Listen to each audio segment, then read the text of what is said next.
Hello বন্ধুরা, কেমন আছো তোমরা সবাই? আশা করি ভালো আছো। আর আমিও অনেক ভালো আছি। তো আজকে আমি নিয়ে চলে আসলাম একটা ছোট্ট মিনি ব্লগ।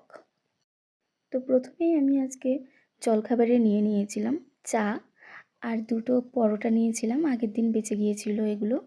আর নিয়েছিলাম ডিম সিদ্ধ।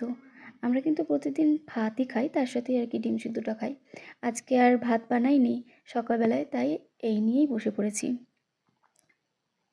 তো এরপর সোজা চলে গিয়েছিলাম রান্না করতে।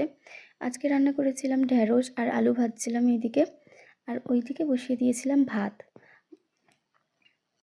আর বাকি তরকারিগুলো করার জন্য কেটে রেখে দিয়েছিলাম কিছু সবজি।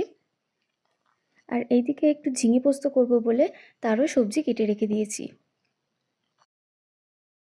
এরই মধ্যে আবার দেখি বৃষ্টি শুরু হয়ে গেছে, ভীষণ পরিমাণে বৃষ্টি হচ্ছিল।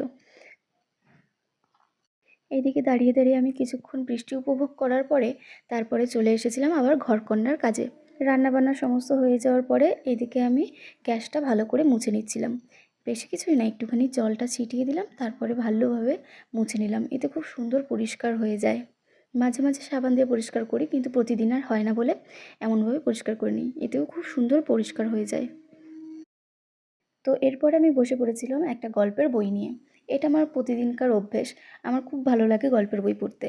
একদিকে তো এত সুন্দর বৃষ্টির আমেজ, আর একদিকে যদি গল্পের বই পড়া হয়, বাহ, এর থেকে আর কি চাই। তো এদিকে আমি গল্পের বই পড়ে নিচ্ছিলাম। আর এটা দেখো, এই বুকমার্কটা কিন্তু আমি তৈরি করেছি। কেমন হয়েছে অবশ্যই কিন্তু কমেন্টে জানিও। আর এইদিকে আমি করে নিয়েছিলাম সন্ধ্যেবেলায় চা, মুড়ি মাখা, আর একটা নিয়েছিলাম পেঁয়াজি। তবে আজকে এই পর্যন্তই। দেখা হচ্ছে নেক্সট ভিডিওতে।